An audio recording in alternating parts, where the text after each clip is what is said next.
परमपिता परमात्मा और उनकी सभी पवित्र आत्माओं को नमस्कार।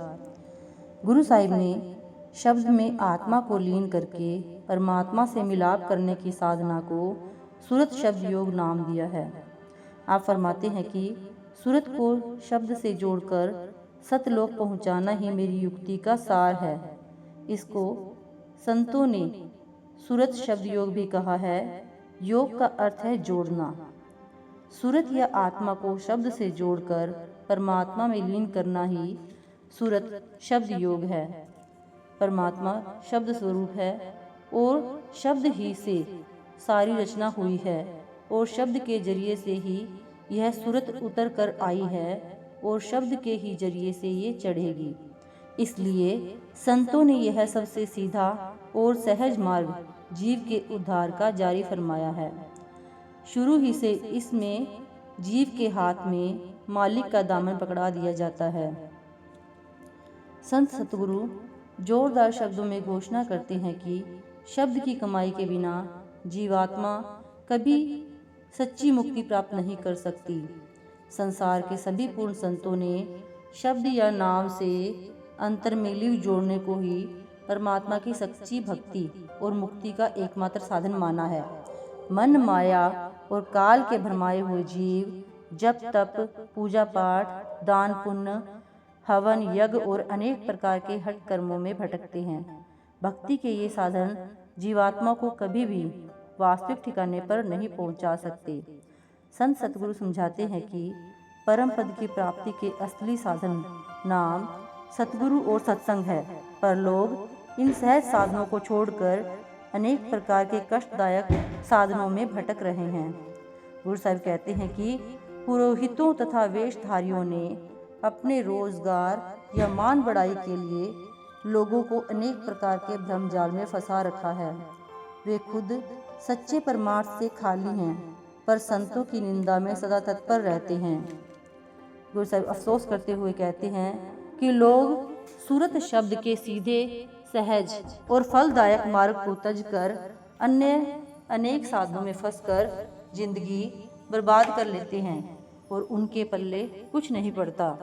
कितने आश्चर्य की बात है कि संत जन जीवों को मूर्तियों, मंदिरों, समाधियों आदि की पूजा से छुड़ाते हैं, पर उनके जाने के बाद लोग उनकी ही मूर्तियां और समाधियां बनाकर पूजा करनी शुरू कर देते हैं। लोग संतों के वस्त्रों, शस्त्रों, चारपाइयों, पीढ़ियों, खड़ाऊ आदि की पूजा के लिए तैयार हो जाते हैं, पर उन संतों के उपदेश के अनुसार आत्मा को अंतर में शब्द के साथ जोड़ने के सीधे और सहज मार्ग पर चलने के लिए तैयार नहीं होते। आप सचेत करते हैं कि कुछ लोग इस भ्रम का शिकार हैं। वे ग्रंथों, पोथियों के पठन पाठन से ही मुक्ति प्राप्त कर लेंगे। ऐसे वाचक ज्ञानी, बुद्धि और तर्क पर बल देते हैं। वे इतना भी नहीं समझते कि उस असीम प्रभु को सीमित बुद्धि द्वारा कैसे जाना जा सकता है। वे उस अतोल परमात्मा को बुद्धि के द्वारा तोलने की कोशिश करते हैं। सूरत शब्द की कमाई के बिना तो त्रिलोकी का ज्ञान प्राप्त कर पाना भी असंभव है।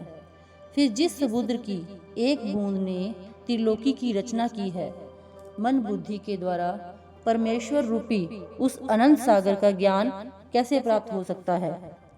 वेदों शास्त्रों में ऋषि मुनियों के रूहानी अनुभवों का विवरण लिखा हुआ है।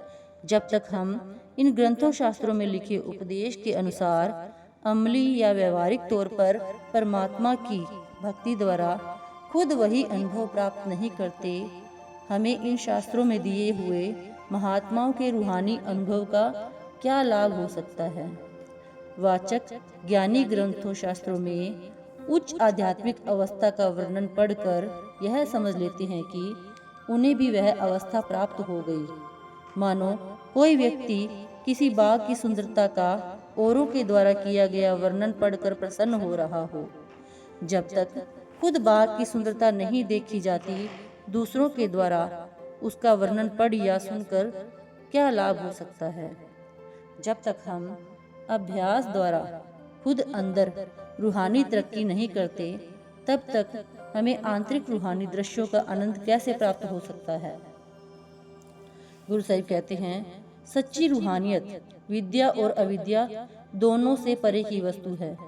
जब तक आत्मा शब्द में लीन होकर परमात्मा के प्रेम का एहसास नहीं पा लेती, इसका जन्म मरण और 84 के दुखों से छुटकारा नहीं हो सकता।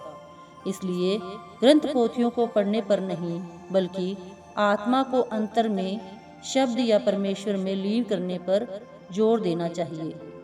Thank you.